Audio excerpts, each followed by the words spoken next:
Hello and welcome to the channel. Today we're going to be looking at this guy, the Digitone 2, and trying to make the waveforms in Wavetone sound a little bit more like this guy, the Analog 4 Mark II. So I have here some recordings from the A4 that I've made. We have the saw at C-1 octave and saw at C+2 octave, and I've repeated that for the pulse, the triangle. On the Digitone here, I have the Digitone 2 with A4 settings. So these are the settings I've made to attempt to emulate the A4. I have the saw and the pulse. So the triangle really, there was a slight difference, but the effort involved to try and get it close, you could never really get it exactly. It wasn't worth it, so I just stuck with these two. I made some more effort here and got some good results. These ones here are the Digitone 2 bass tones, so we can compare the bass against the one with the settings for A4 and the A4 itself. Okay, so let's start then with the saw, and we'll concentrate on these graphs here at the bottom here. So I'll start with the bass. So we can see here this is the distribution of frequencies, and the first thing to notice is here above 10k that there's not a lot of frequencies here. They've all been removed or not part of the algorithm, I don't know. And if we compare that with the A4, then we see that we have a much buzzier sound here. And so the rest here are just around about, I don't know, it's 150, 200 hertz, whatever. That is very similar. We'll just compare again. That's all quite similar, the rest of this. It's just this top area here that gives us this buzzy tone. So if we now look at the Digitone 2 with the A4 settings, my optimization effectively, you can see I've managed to pull this area up, and that little bump is just the loop repeating.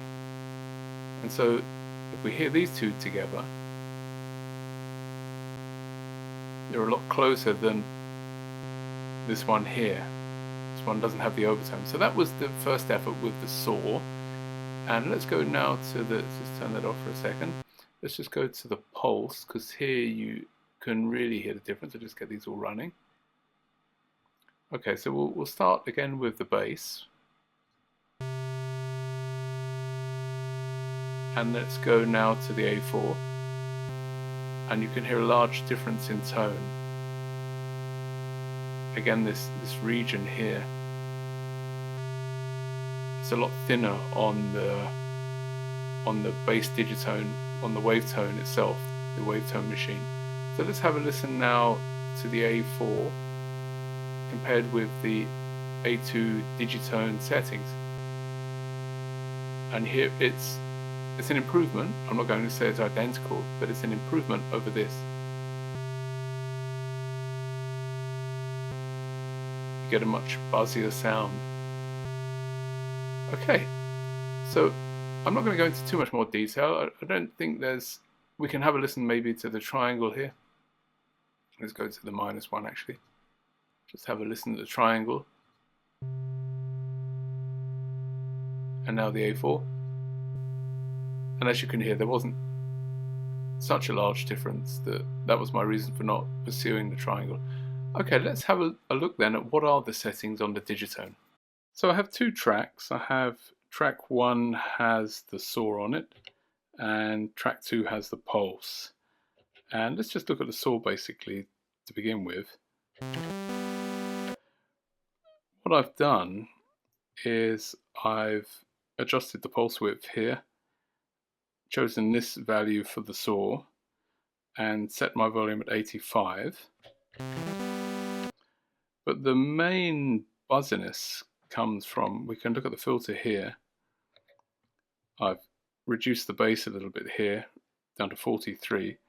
And I say the buzziness comes actually from the overdrive, which is maxed out. And it's that overdrive that gives us those overtones compensated in the lower region with this bass cutoff here. So that's how I've achieved the overtones within the saw. That's all very simple. Let's have a look at track 2 now. and we go to the first page. Here I also have the pulse. I've adjusted the pulse width to 46, maxed out the volume here 127, have this setting here for the pulse. On the filter I've used no bass here, not necessary, so nothing going on with the filter. And on the amp, nothing to say there. The FX, I've just used a little bit of the overdrive here to achieve that. So for the pulse, most of it comes from matching the shape, really, of the pulse here with the pulse on the A4. Okay, so that's really it. There's not much more to say. So those are the settings I've used. Just those two. I didn't worry about the saw, didn't worry about the sine, because there was not much to be won there.